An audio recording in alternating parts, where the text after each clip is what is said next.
అప్పు చేసి పప్పు కూడ అంటే ఇదేనేమో! అప్పు చేసి మరి 5 కేజీలు కందిపప్పు తీసుకొచ్చాడు. నా బవుడిని తింగరతనం అనుకోలో, ఇంకేమనుకోలో తెలీదు. హాయ్ అందరికీ. నా పేరు దేవి. అందరూ ఎలా ఉన్నారు? బాగున్నారా? నేను పెరిగిందంతా వైజాగ్. ఇంకా ఎన్‌ఈడీలోనే చిన్నప్పటి నుండి చదువుకోవడం అన్నీనా. నాకు పెళ్లయింది. అందరికీ తెలుసు కదా! నాకు పెళ్లయింది. ఒక పాప కూడా ఉందని. మా హస్బెండ్ పేరు రాజ్ కుమార్. పక్కన సీఆర్‌పీఎఫ్ అని. ఎందుకన్నానంటే అది రావడానికి చాలా కష్టపడ్డాడు. పక్కన జాబ్ కూడా చెప్పుకోవాలక్క అంటారేమో!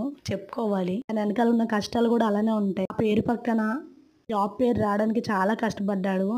అందరూ అలాగే కష్టపడ్డారక్క. ఊరికొచ్చేయలేదని అనుకుంటారా? నాకు తెలుసు. కానీ మా ఆయన ఎన్నో కూలి పనులు గూడా చేసి ఎన్నో బాధలు, బాధ్యతలు అన్నీ పెద్ద కొడుకుగా తన మీద వేసుకొని ఉన్నాడు. కానీ ఎన్నో గవర్నమెంట్ జాబ్‌లకి ఫిజికల్‌గా క్వాలిఫై అవ్వక, జాబ్ రాక అన్నీ నిరాశించలేదు. డబ్బులు లేకపోతే చాలా కష్టమని అర్థం చేసుకున్నా. ఇంట్లో చెల్లికి పెళ్లి చేయాలి, ఇల్లు కట్టాలి అని బాధ్యతతో ఏం చేయాలో అర్థం కాక మాటలు పడి మూటలు గూడా మోసిన రోజులున్నాయి. చాలా. ఎక్కడ చిన్న జాబ్ దొరుకుతదో అక్కడికి వెళ్ళిపోయేవాడు.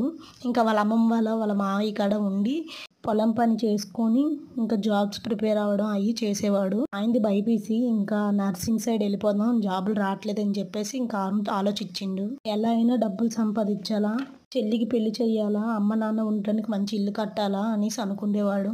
ఆళ్ళిల్లు చాలా చిన్నది.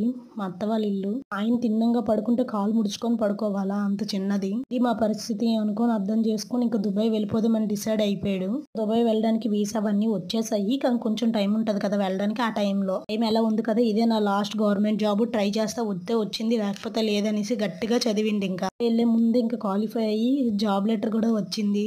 నా జీవితం చాలు అనుకున్నాడింకా. ప్రాబ్లమ్స్ తీరిపోయి ఇంకా మిడిల్ క్లాస్ వాళ్ళకి అనిపించింది ఆ రోజైతే మా ఆయనకి. ఇంకా జాబ్ జాయినింగ్, ట్రైనింగ్ అన్నీ అయ్యాయి.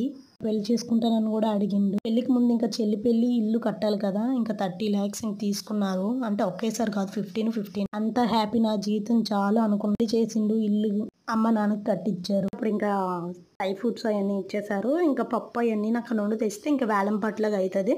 సో, పప్పున బియ్యం ప్యాకెట్ తీసుకొచ్చాడు. మొన్న బియ్యం చాలా పోయాయి. నా చేతులారే పోగొట్టేసాను.